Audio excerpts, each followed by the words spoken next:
Domba Allah. Maka aku melihat di tengah-tengah tahta dan keempat makhluk itu, dan di tengah-tengah tua-tua itu, berdiri seekor anak domba seperti telah disembelih. Wahyu 5 ayat 6. Ketika kita ke surga, kita tidak akan menemukan Bapa, Anak dan Roh Kudus duduk di tahta terpisah. Kita hanya akan menemukan seorang yang duduk di tahta kemuliaan Allah, namanya Yesus. Wahyu 7 ayat 17. Dia adalah pernyataan Allah secara jasmani. Kolose 2 ayat 9 berkata, sebab dalam dialah berdiam secara jasmaniah seluruh kepenuhan kealahan. Namun berdasarkan ayat pembuka, orang akan bertanya, jika Yesus duduk di atas tahta, lalu siapa anak domba yang ada di tengah-tengah tahta? Dalam mempelajari kitab Wahyu, engkau harus memahami penglihatan nubuatan dan pewahyuan seringkali disampaikan dan dikomunikasikan dengan lambang-lambang.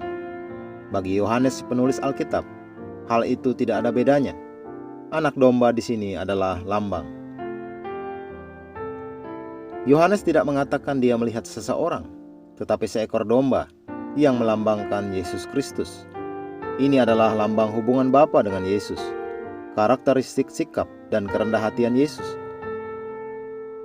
Kita mempelajari lebih dalam akan kerendahan hati Yesus di Filipi 2 ayat 5-9, Alkitab versi Amplified Classic, yang walaupun dalam rupa Allah, memiliki segala sifat dan ciri sebagai Allah, tidak menganggap kesetaraan dengan Allah itu sebagai milik yang harus dipertahankan.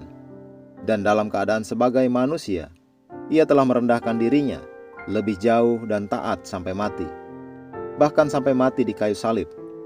Itulah sebabnya karena dia membungkuk begitu rendah, Allah sangat meninggikan dia dan mengaruniakan kepadanya nama di atas segala nama. Ingatlah akan nubuatan Nabi Yesaya yang juga menyoroti kerendahan hatinya dan ketaatannya.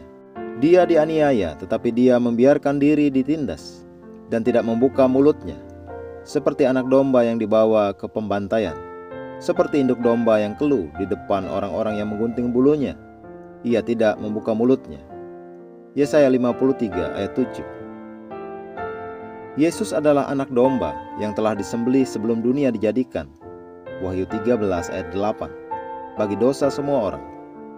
Yohanes Pembaptis menyebutnya domba Allah dalam Yohanes 1 ayat 29.